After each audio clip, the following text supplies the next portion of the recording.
तुझ्या आकाश सरांशी बोलायचंय मला. कशाला? मनूविषयी बोलायचंय मला. आगे चहा घे. तुला जे काही पाहिजे ते मला सांग, मी इथे आणून दे. म्हणजे सगळी कामं टाकून तू इथे बसणार आहेस का? ऑफकोर्स, आपल्या बाळासाठी मी इतकं तर करू शकतो है ना? हा बोल ना मिता. मंगेशला? ही माझी मैत्रीण आहे आणि हिला समाजसेवा करण्यात खूप इंटरेस्ट आहे. पण बिचारी ना बोलू शकत नाही, मुकी आहे.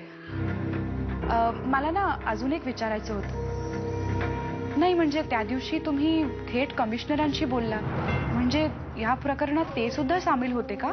ते कशाला ह्याच्यात सामील होतील? आणि मी कमिशनरला नाही, माझ्या माणसाला फोन केला. आणखीन एक, मी जे काही बी केलं ते तुमच्या आणि पक्षाच्या हितासाठीच केलं का नाही? म्हणजे तुमच्या नवऱ्याला त्यात अडकवलं, हा, पण त्या गुत्ताड्यातनं आम्ही सोडवलं का नाही? थँक्यू शिवानी, तू पुढे येऊ, मी आलेच.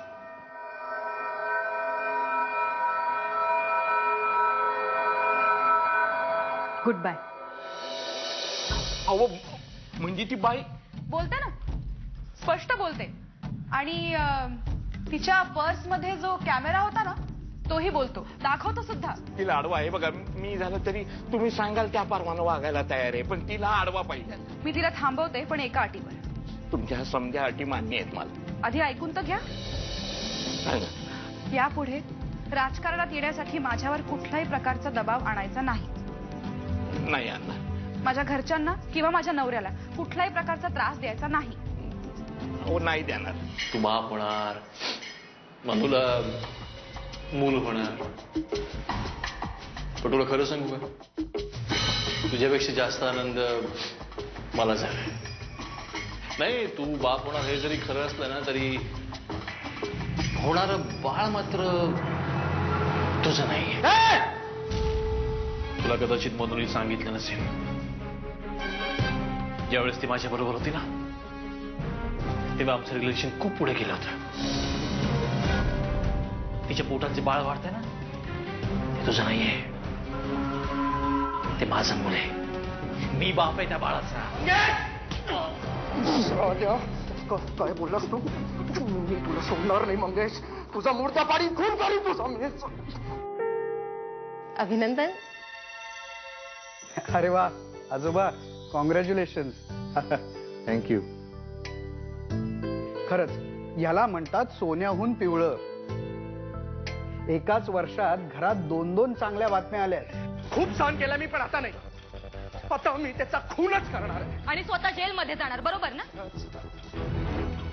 सर, तुम्ही त्याच्याकडे अजिबात लक्ष देऊ नका, कारण तो आता फक्त भुंकू शकतो, चावू शकत नाही. कारण त्याला माहितीये की आपण जेलमध्ये बसून काहीच करू शकत नाही. त्यामुळे तो हे सगळं उगीच करतोय. सर, आकाशने इथे येऊन स्वतःच्या पायावर दोंडा मारून घेतलाय. बस आता मला इथून निघता येईल, पण त्यासाठी मला थोडासा त्रास सहन करावा लागेल. आम्ही निघतो, आम्हालाही तयारी करायची. हो या.